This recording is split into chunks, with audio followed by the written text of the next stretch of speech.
case, it's my pleasure to introduce today's speaker, Kristen Case. Kristen is a prolific poet, scholar, and educator. She's currently the Scholarship Research and Grant Manager at the Mitchell Institute and the Executive Director and Lead Faculty at the Monson Seminar. Her poems have been published in numerous journals and anthologies, and she's the recipient of a MacDowell Fellowship and a two-time winner of the Maine Literary Award in Poetry. She has published peer-reviewed essays on classic authors, and her work on Henry David Thoreau particularly stands out, having co-edited and authored several books on his work. Today, she's here to talk about one of her latest books entitled Keeping Time, Henry David Thoreau's Kalendar, published by Milkweed Editions. So please help me welcome Kristen to Tufts.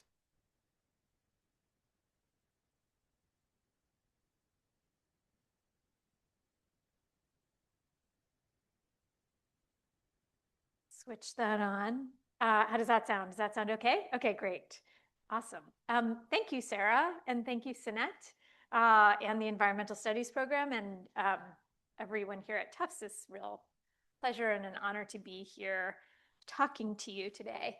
I'm excited to talk to you a little bit about this project that I've been working on for a long time called Thoreau's Kalendar with a K, which has been a companion of mine for the past couple of decades. The calendar is a set of 6 manuscript charts that look like this. And there are 19 sheets or 19 leaves, manuscript leaves total in what is typically understood as the calendar project. Thoreau compiled these charts at the end of his life, and I've been working on them very, very slowly on transcribing them for about the past 20 years.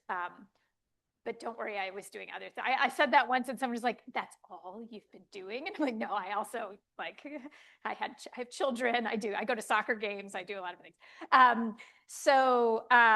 Yeah, but very slowly working away at this transcription process, which you can gather just from looking at it was a challenge. So I have 2 things that I would like to do today. The first is to kind of tell you what this work is and try to describe it to you. And then the second is to tell you why I think it matters and potentially matters for us today. So I want to get there, though. I want to start not with the calendar, but with Walden. Any readers of Walden? Anyone read Walden? I would love to just, as a way to get started here, hear anybody's thoughts or reactions about Walden. Any Walden haters? It's a safe space. You can confess if you're a Walden hater. I was really a Walden hater when I had to read Walden in high school, which I think is too young. And I didn't like it. I thought Thoreau is really bossy and like telling me how to live my life.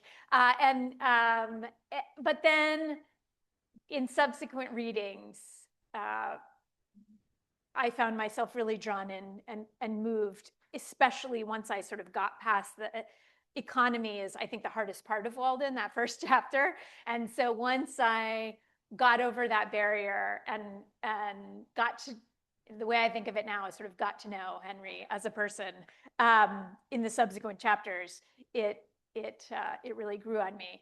But any other thoughts or reactions or responses to Walden? Anybody particularly love Walden? Walden lovers? Yeah? Well, I'll just say that Henry, that in talking about being a vegetarian because it was so much easier and convenient than eating meat or fish. Yeah, great.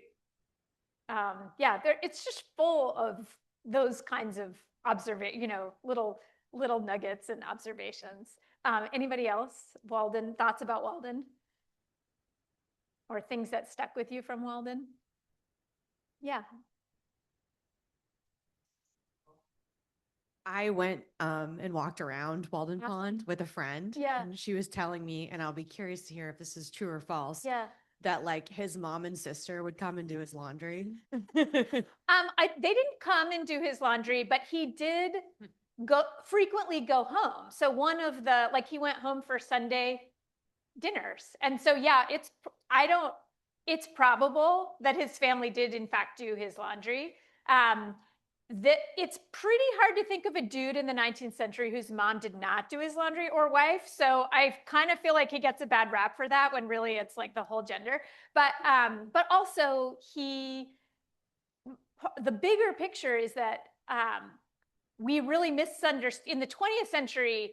People wanted to paint Walden as kind of like this wilderness experience, like Into the Wild or something. And it just wasn't ever that. Like, it wasn't meant to be that. It was like more like camping in the backyard, right? Just a kind of like being outside, being in the natural world, but in a way that was like still very connected. So I think the laundry, Rebecca Solnit has a really wonderful piece about Thoreau's laundry that you should check out. Anybody else? Any other Walden thoughts? Okay, so I want to start by, right, Walden is typically with civil disobedience, the great essay, Resistance to Civil Government or Civil Disobedience, the way that people know Thoreau. And I wanted to start with one of my favorite passages from Walden that I think connects to what we're going to talk about today. So this is from Sounds. I did not read books that first summer. I hoed beans. Nay, I often did better than this. There were times when I could not afford to sacrifice the bloom of the present moment to any work, whether of head or hands. I love a broad margin to my life. Sometimes in a summer morning, having taken my accustomed bath, I sat in my sunny doorway from sunrise till noon, wrapped in a reverie amidst the pines and hickories and sumacs, in undisturbed solitude and stillness, while the birds sang around or flitted noiselessly through the house, until by the sun falling in at my west window, or the noise of some traveler's wagon on the distant highway, I was reminded of the lapse of time. I grew in those seasons like corn in the night, and they were far better than any work of the hands would have been. They were not time subtracted from my life, but so much over and above my usual allowance. So I'm really interested in this idea of this kind of like abundance, this extra, this over and above time, this kind of time that is added to our, rather than subtracted. So we're going to talk a little bit more as we go on about different ways of picturing and imagining time. So I just wanted to have that passage kind of floating in the background. In Walden, as in each of his published works, Thoreau treats time not as an inevitable and an immovable constraint, but as one variable among many that he can shape, arrange, and reimagine. As a surveyor, Thoreau thought often about boundaries and borders, about the thin lines dividing inside from outside, public from private, the self from the world, the past from the present, and one season from another. One of the many ways to read Walden is as a dispatch from the boundary between our conventional social lives and the wider, freer spaces just outside of it. As he well understood, to live on a boundary allows for communication in both directions. From the edge of town, he brought his neighbors news of what lay just beyond it. When I imagine Thoreau, I think of him sitting in that sunny doorway on a porous margin between the ecos or household of his own being and the economy of 19th century Concord, which was itself on a threshold between human and more than human neighborhoods. We might think of Thoreau's intervention in our collective when we think of Thoreau's intervention in our collective life, we often think in these spatial terms of the place that he made at Walden Pond and of the way that in making it, he brought place itself to our collective attention. But Thoreau's legacy might equally well be understood as an intervention in his own and our experience of time, At Walden Pond, he designed a life, an economy outside of the constraints of clock time, a way of being in which, as he puts it, both place and time were changed. Connecting to his own daily habits to the rhythms of the natural world, he discovered that time was plastic, that he could experience the distant past alongside the present and could live in the cyclical unfolding of perennial phenomena. This awareness of time's plasticity informs all of his experiments in writing in different ways. In a week on the Concord Merrimack River, the days of the week that he depicts become sort of repositories for discrete ideas.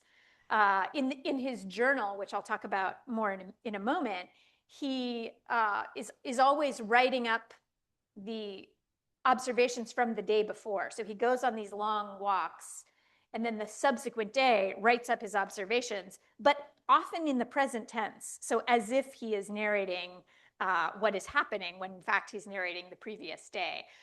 And then in Walden, he compresses 2 years into 1 year. So his experience there was 2 years, but for the purposes of the book, it's a single year. So it's in all of his work, there is a kind of creative reshaping of time. And this is again to preface that this is how I understand the calendar, which he creates at the very end of his life. Let's see, where are we? Oh, that's the journal. Here's the calendar again. With its decades worth of seasonal observations collapsed into a single plane, this represents the last and most elaborate of these experiments in temporal arrangement, an attempt to access what we might think of as the fullness of time. So one of my ideas is that through this temporal or different moments of temporal arrangement, he is working to get at a way of imagining time in its fullness, in the fullness of our experience of time. The phrase "the fullness of time" comes from the Bible and refers to the timing of Christ's arrival. But it has echoes throughout Western literature, and particularly in Shakespeare, who writes about the ripeness of time in a similar way, in King Lear and As You Like It, and other works. Ripeness is Shakespeare's gloss on the Greek word kairos, which means something like season now, but which also signals, especially in the Bible, divine time. Kairos is distinguished from chronos, or ordinary time, which we would now call clock time. So these two ancient Greek concepts of time, I think, are interesting to think alongside what Thoreau is doing here. I am interested in thinking of Thoreau's cabin as built on a boundary of chronos and kairos. Okay, so what is the calendar? When Thoreau leaves Walden Pond in 1847, so he's there from 1845 to 1847, he's 29 years old. Walden is published in 1854, so that's quite a bit later. He essentially writes it for 9 years. So it depicts 1 year, but it is written it takes him 9 years to kind of write the whole story of Walden. So that's in its own kind of interesting temporal project. The post-Walden period is really interesting, and it is centered around the journal. So this is what his journal looks like in manuscript. This is just a few of them. There was he had a whole shelf of them and actually built a special box for them. Many volumes. Beginning in about 1850, he started this really intense ritual of these long walks and then writing up his long walks the following day.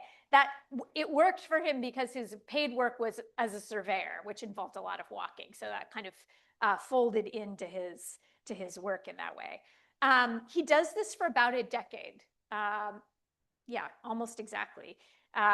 He becomes ill in the winter of 1861 and dies quite young, just in his early 40s, in 1862.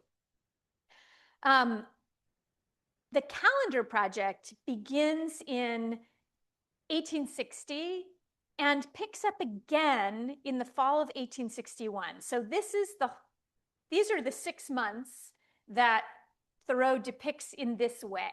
And I'll explain a little bit what he's doing here. He creates these charts for 6 months, April, May, June, so spring into summer, and then October, November, and December, so fall into winter.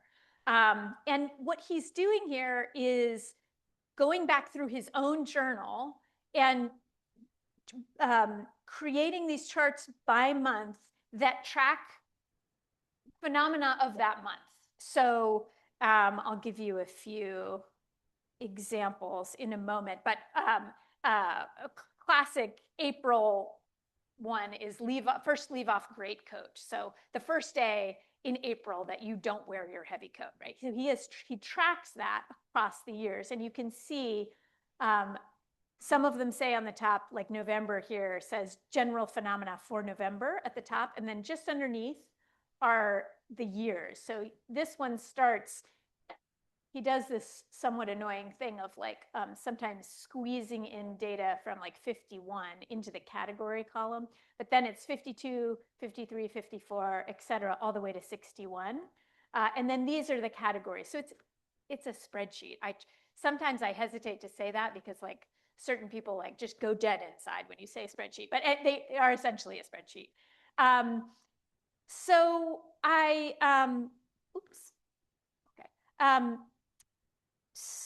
so the way to read the charts is right through the categories and then through the years, and they're essentially indexed to the longer journal. So all of the data that you see here, all of the information comes from the journal, which is why it's transcribable despite his terrible handwriting. There's a source text.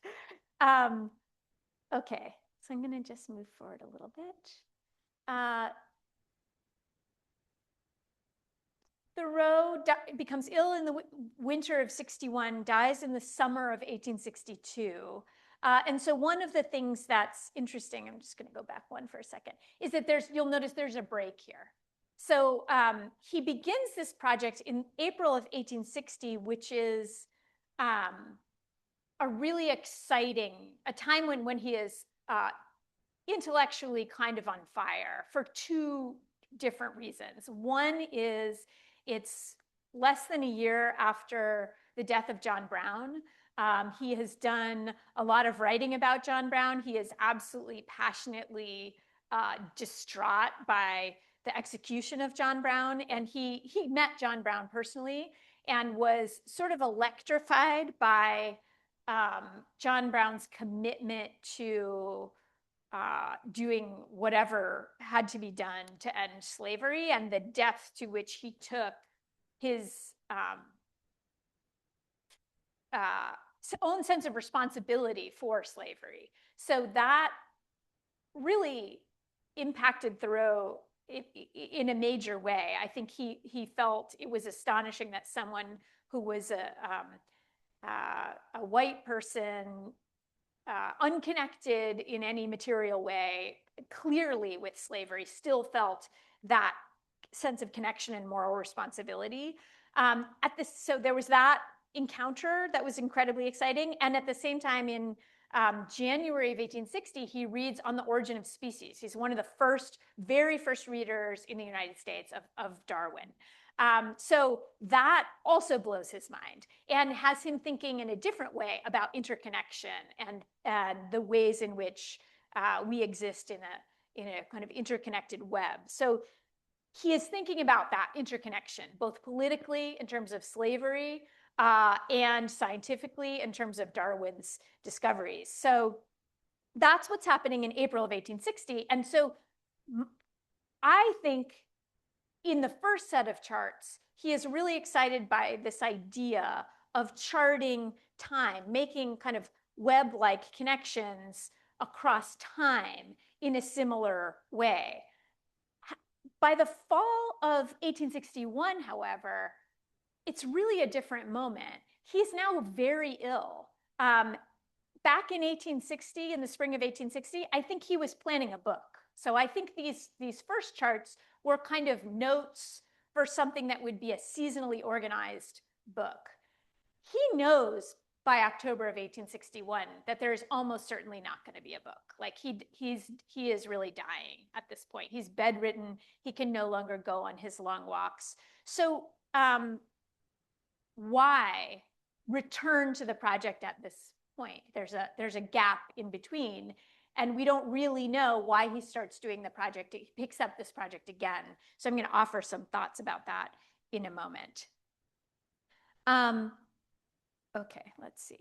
So just to kind of show you a little bit more concretely how this works, this category, anyone want to take a guess at the category? Yeah. Yeah, river is right. And then the next word? Yeah, exactly. So it's the low point of the river. And you can see the thing I was talking about where 51 is kind of like smushed in there, which is just really annoying if you're me.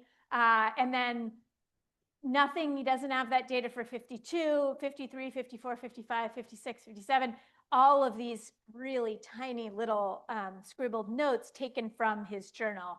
So the way how this worked in the transcription process is I would start with, okay, I see under 57 up there. Okay, I see the number 2.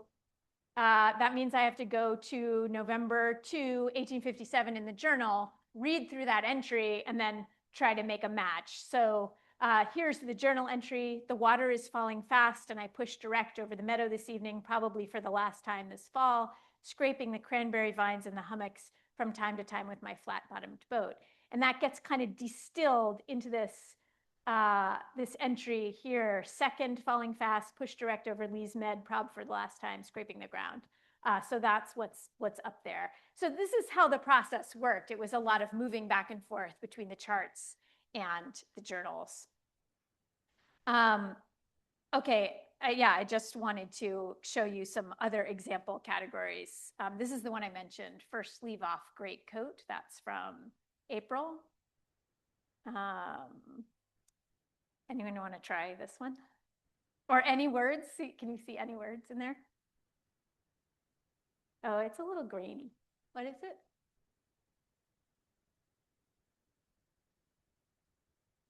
The first thing is first. Anyone get a word? It's pretty tough. They're squished together. It's first a.m. that I sit with open window. This is a New England joke. So first leave off greatcoat and wear a greatcoat again in April, right? So you take off your winter coat and then there's the sad day when you have to put it on again. This is one of my favorite that we're gonna talk a little bit more about in a moment. Seek sheltered places. That's for November. Okay. This is Thoreau's very last journal entry, written on November 3rd, 1861. So as Thoreau becomes increasingly ill, he can't go outside anymore. He can't take his long walks. The journal just kind of peters out. And this is the last entry that he writes. All this is, he's out, he is describing, he kind of makes a little venture out just outside of, quite close to his house is an old gravel railroad causeway. And it is marked with these kind of lines, like sort of like striations in a rock, caused by the rain, by the morning's rain. All this is perfectly distinct to an observant eye, he writes, yet could easily pass unnoticed by most. Thus each wind is self-registering. Just kind of an amazing thing that this massive document, the journal, many, many volumes that he has spent the last decade compiling, ends with the word self-registering. So the journal ends on November 3rd, 1861. And I was working on this project for an embarrassingly long time before it occurred to me that, wait a minute, November of 61, that's after the end of the journal. So there is this column that is real-time observations that he's making. It's kind of like, it almost, when I put it together finally, it was like a ghost or something, because I so long thought of the end of the journal as the end of Thoreau's written work. But this is probably some of the last material written in his own hand. What is interesting here is that this is measuring the height of the river at the top there, I think, or this is, oh yeah. So this is river lowest and then river highest. There's absolutely no way that he was making these measurements himself. He was too sick. He could, he was moving around a little bit, went outside a couple of times, but he was not going down to the river and doing all the things necessary to take those measurements. But his really best friend, Ellery Channing, had the place where Thoreau took his measurements from was a tree in Ellery Channing's essentially backyard that hung over the river like a willow tree. And so my hypothesis is that Channing actually brought him these measurements, which I find very moving, that his friend would be helping him kind of continue this process. So in thinking about this moment, this end of life moment, 1861, when Thoreau is returning to the charts, my feeling is that now, knowing he is very likely dying, he is unable to do what he has done through his entire life, which is recover emotionally and physically from anything that was affecting him by walking in the natural world, unable to do that, unable to kind of directly experience the season. He turned to the material of his own journal to kind of recreate his experience of the season. And what better way to recreate November than to look at all of the Novembers that you've experienced, that you have documented, so that these charts become a kind of composite picture or collage of the month. And I find it incredibly moving that this is what he was doing at the end of his life, that he kind of gave himself this experience of the natural world that was based on his own records that he'd been keeping, and also that his friends helped him to do that. Okay. Oh, and then this is just another moment that I wanted to call out because I love it. So one of the categories that I had up there earlier is seek sheltered places. And you can see it. It's like the fourth one up from the bottom there. This is again for November.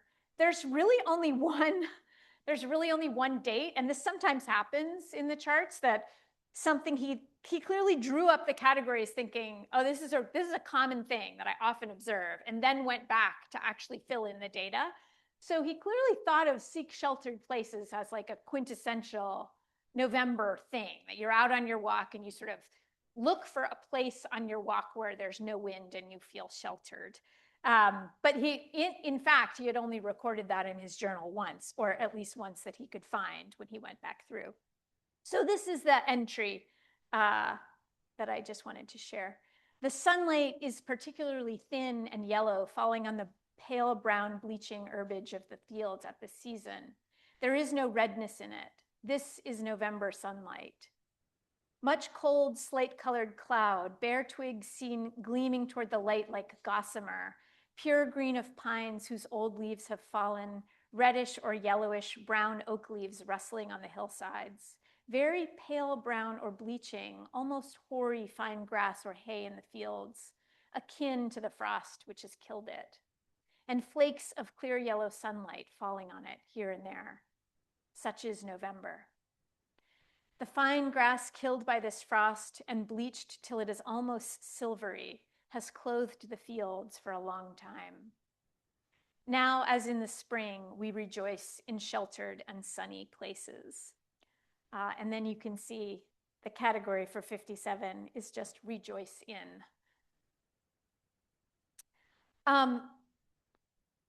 Okay, so I want to return now to this passage from Walden. and think again about this idea of abundant time, or somehow fullness of time. In its articulation of an alternative to the forward march of linear time, the calendar can be understood as part of Thoreau's critique of the restless, nervous, bustling, trivial 19th century. That's what he says in Walden, and its organization of human life. Intimately linked to the rise of industrialization and capitalism, standard time, or clock time, began in the early modern period to gain ascendancy over the cyclical, seasonal temporal structures that had governed life in the agricultural societies of Europe in the medieval period. Thoreau made the link between the bustling speed of life in the second half of the 19th century and the rise of industrial capitalism and its ever-increasing regimentation of labor. Where is this division of labor to end, he asks in Walden, and what object does it finally serve? No doubt another may also think for me, but it is not therefore desirable that he should do so to the exclusion of my thinking for myself. Particularly resonant quote right now, I think. Here, Thoreau perceives the connection between the division of labor and its alienation from intellectual thought and natural processes that would become increasingly common features of working life in the 20th and 21st centuries. As Jenny Odell details in her book, Saving Time, the rise of the mechanized assembly line style workplace popularized by Frederick Winslow Taylor was accompanied by a deliberate de-skilling of the workforce. So I knew a little bit about Taylorization and the assembly line, but I didn't know this thing about de-skilling, which I find very ominous and like a concept that it's useful to have. The active suppression of the workers' knowledge of the overall production to which they're contributing. So it's more efficient for you to not know the thing that you're contributing to. It's better if you only know your little part in terms of overall efficiency. So in other words, it is sometimes in the interest of people who want to make money for you to not understand what it is that you are contributing to. De-skilling. In other words, an active thinning or narrowing of temporal experience, a reduction in experience to the individual part, the individual motion, without context and with ever-increasing speed. Anticipating the way that clock time would be harnessed to control human labor and thought, Thoreau sought an alternative to living that is also an alternative to his culture's temporal conventions. So this is where I've started thinking about how this might be useful to us now. The key to time's power over us is that it also operates inside of us. Chronoception, our sense of the passage of time, is both deeply internal, keyed to the operations of entropy in the cells of the body, and thoroughly collective, connected to diurnal and planetary cycles, social calendars, and the shared rhythms of cultural life.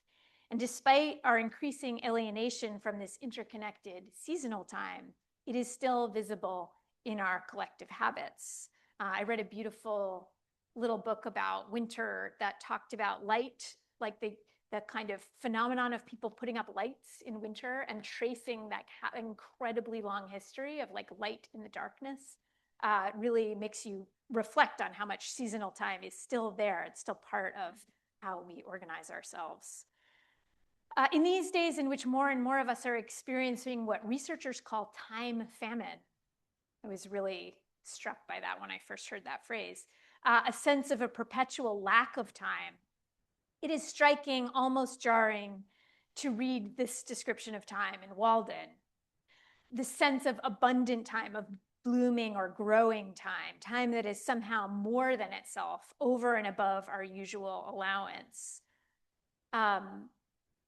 And I'm thinking about this way of feeling time, of experiencing time, and wondering if we might begin to think about Thoreau's temporal imagination, his capacity to perceive, expand, and manipulate time in his life and in his writings, and how this imaginative capacity can serve us now as a shared resource. As Shakespeare understood, Kairos is connected not only to the divine, but also to the earthly. The kind of time that is measured by ripeness is a calendar of overlapping and interrelated patterns of growth and decay, death and rebirth, a fullness in which the individual is understood as part of a web of connection, a member of a species, a participant in an ecosystem. In this way, it seems fitting that in Thoreau's own turn to Kairos, he was turning or returning not only to the seasonal patterns of rain and snowfall, the depth and shallowness of the river, but also in new ways to the human beings around him, from a posture of self-reliance to one of dependence on others, his sister, who would become his amanuensis or writing hand, and his friend Channing, who would become his out-of-doors eyes. If in Chronos we are locked in, entrapped in the unceasing demands of the present and alone, measuring our hours and weeks and years against our individual and inevitable ends, in Kairos, we remember that solitude is an illusion and that we, like everything that grows, live in a shared world, layered with human and more than human meanings that will continue after we are gone. In Kairos, we remember that we cannot possibly be extracted from this web, though the isolating logic of Chronos would try to persuade us otherwise. All flourishing is mutual, writes Robin Wall Kimmerer, and though we might try to forget it, Kairos reminds us that all destruction is also mutual. It can feel tone deaf or trivial in these days of climate crisis and genocide and threats to democracy to argue for something as for the value of something as superfluous or luxurious seeming as the slow transcription of manuscripts or even the reading of long and difficult books like Walden. But in its original conception, Kairos also meant the proper time for action, the moment that an arrow finds its target. It is the fullness of time that teaches us how to properly gauge our particular place within the vast cosmos in which we find ourselves, and to act from that place to make our lives count. Thank you very much.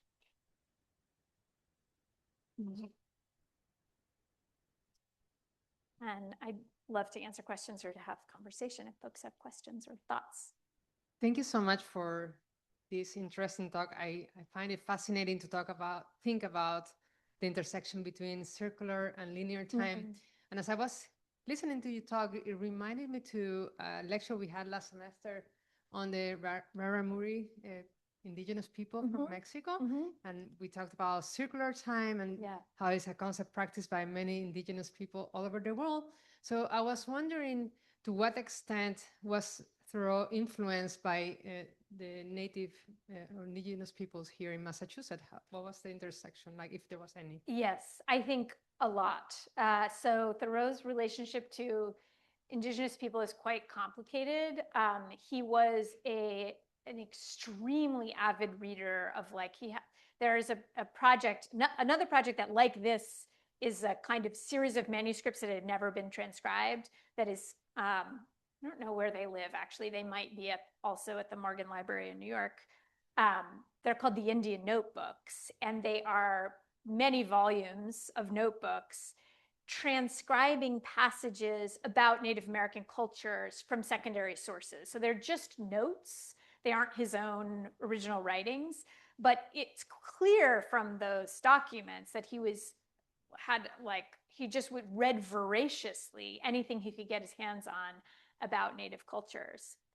Unfortunately, he was less interested in living Native people. And I mean, this evolved and changed over his life, and kind of in the later years of his life and his expeditions to Maine, develops a real friendship with a Penobscot guide.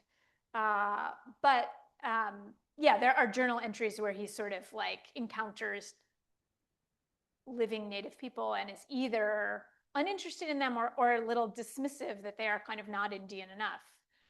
So there is that. He is a person of the 19th century, but to answer your question, almost certainly he is encountering similar ideas about time, and his own ideas about time are informed by that, all of that reading and research. Yeah, thank you.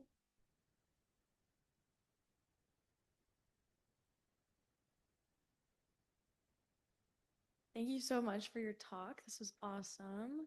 I had a question about like the quality of Thoreau's observation and how it relates to his perception of time.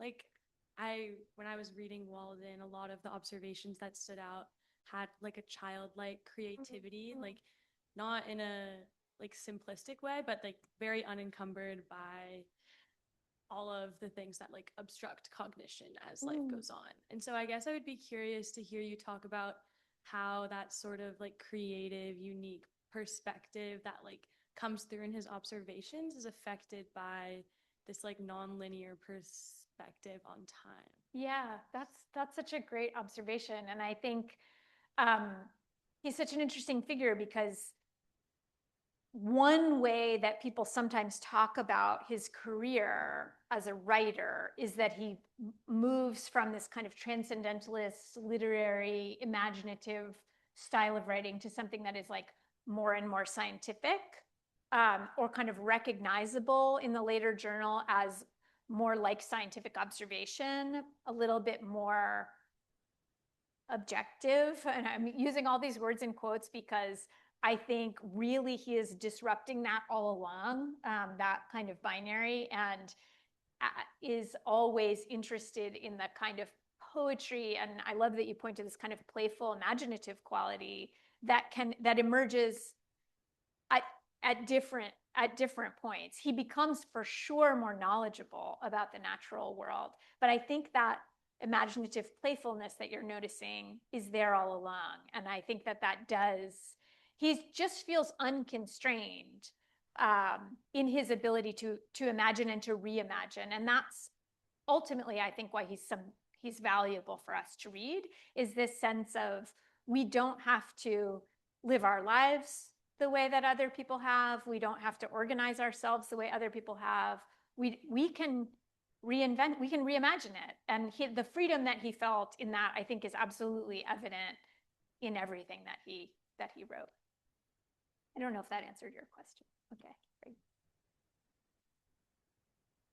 Thank you so much. This was super interesting.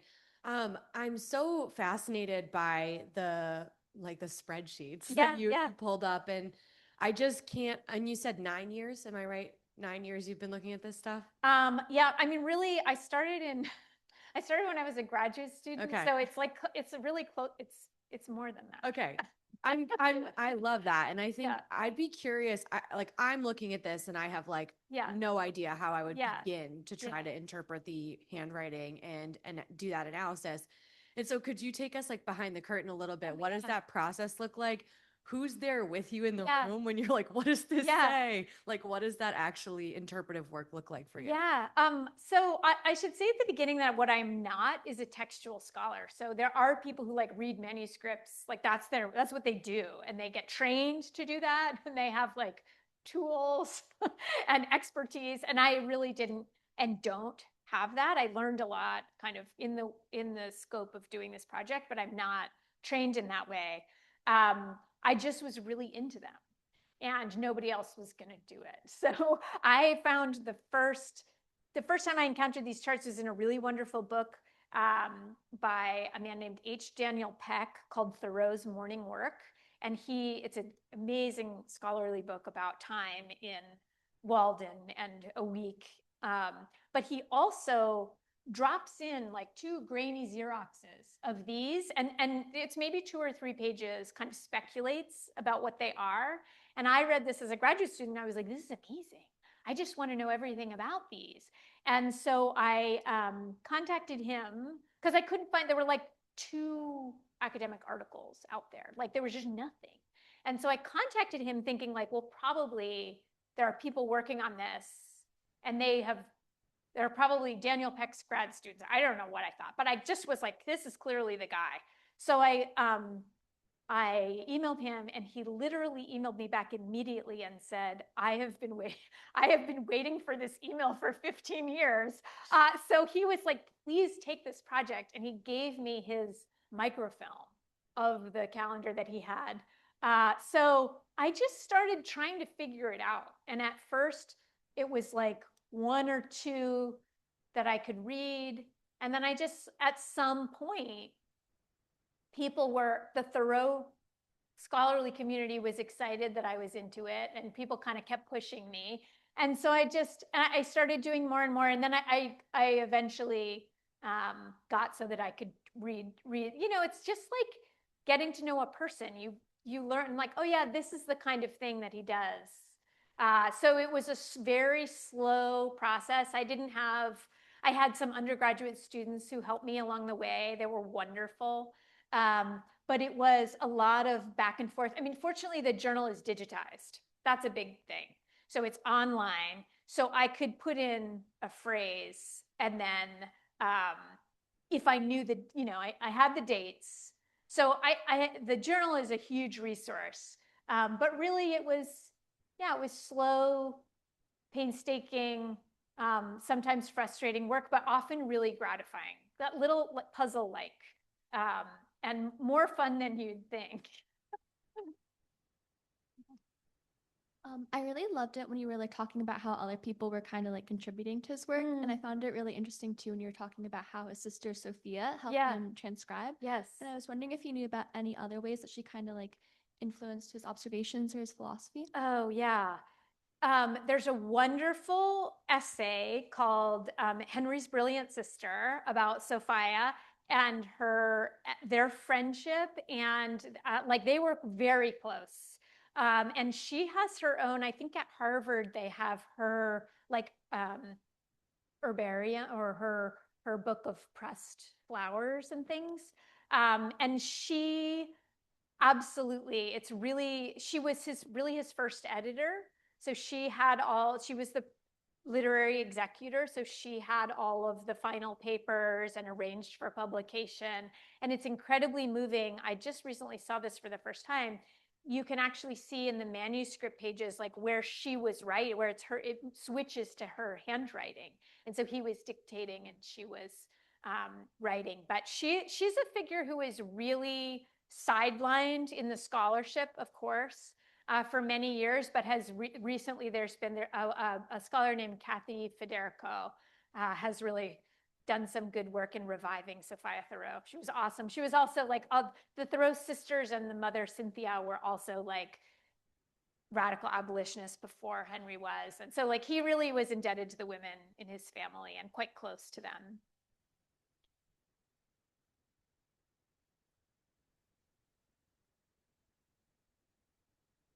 I have another question, if I may.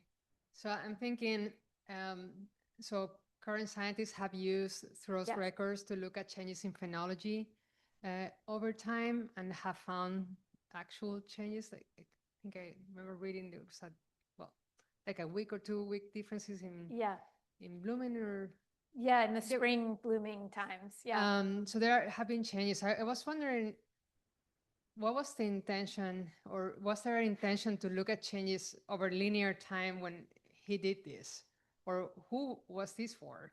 Yeah, that's a great question. I mean, so he kept many charts and lists, like hundreds of them, of different things. So when I single out these charts of general phenomena that I'm putting under the umbrella of the calendar, they are distinct. And part of what makes them distinct is that he includes such wildly subjective phenomena, but he also keeps much more kind of scientific charts, and he is sometimes sending them to people. So we think that he responded to, I read an article by Bradley Dean that talked about his reading of this kind of call from the Smithsonian Institute for people to contribute information. He sent natural history observations and information to Agassiz at Harvard. And so he was plugged into natural history circles and contributing to those conversations. But part of what interests me about this is that this was clearly not for them, right? So it would not be useful for that. It's not, actually Richard Primack, who wrote that Walden Warming book, came to we had an interesting conversation. He was like, I don't understand why he would do this. This is not useful for science. And I was like, I know. I think it was for something else, but it is, he did keep charts that were interested in thinking about time from a much more kind of traditionally scientific perspective also. But it's a great question. I think I'm not sure what question he was asking in those charts. Like probably he wasn't anticipating climate change, but he clearly was interested in like looking at when things happened over time. So it's an interesting question. Thank you. That's fascinating. Yeah. Any other questions?